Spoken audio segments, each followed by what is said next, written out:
Chapter 44. Whose ears are those? Who's there? Shouted Cook again.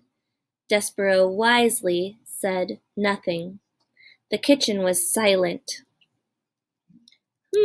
Said Cook. Nothing. It's nothing at all.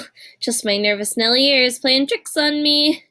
You're an old fool, she said to herself as she turned back to the stove. You're just an old fool afraid of being caught making soup.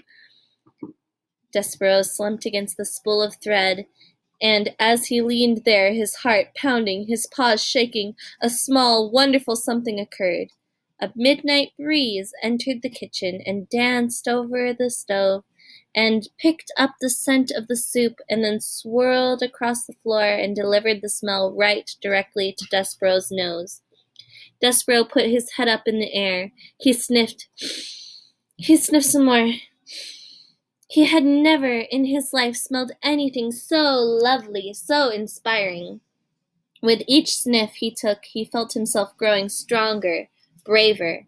Cook leaned in close to the kitchen and put the spoon in and took the spoon out and blew upon the spoon and then brought it to her lips and sipped and swallowed.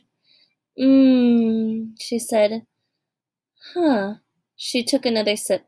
Missing something, she said. More salt, maybe. She put a spoon down and took an enormous salt shaker and sprinkled the salt into the kettle. And Desperaux, feeling emboldened by the smell of soup, again set to work, pushing the spool of thread. Quickly, he said to himself, rolling the spool across the floor. Do it quickly. Do not think, just push.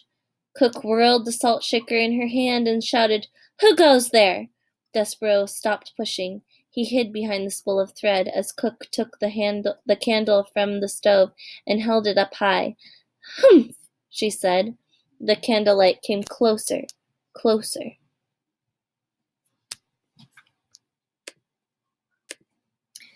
What's this? The light came to rest directly on Despereaux's big ears sticking up from behind the spool of thread.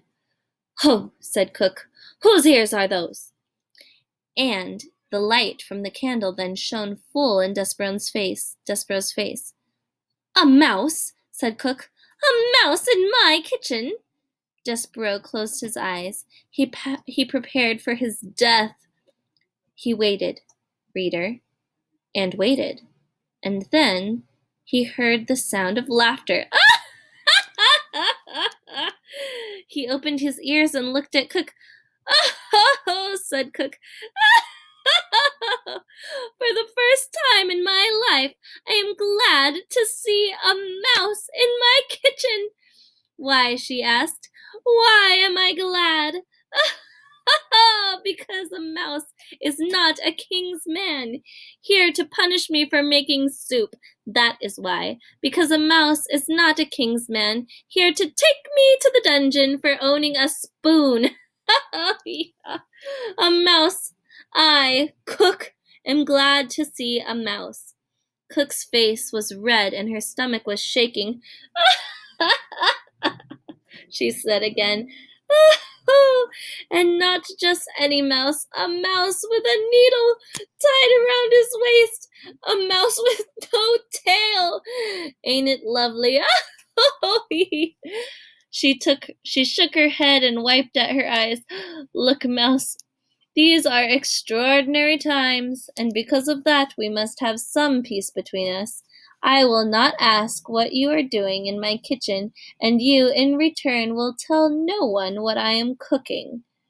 She turned, then went back to the stove and set down the candle and picked up the spoon and again put it in the pot of soup and took it back out and tasted the soup, smacking her lips together.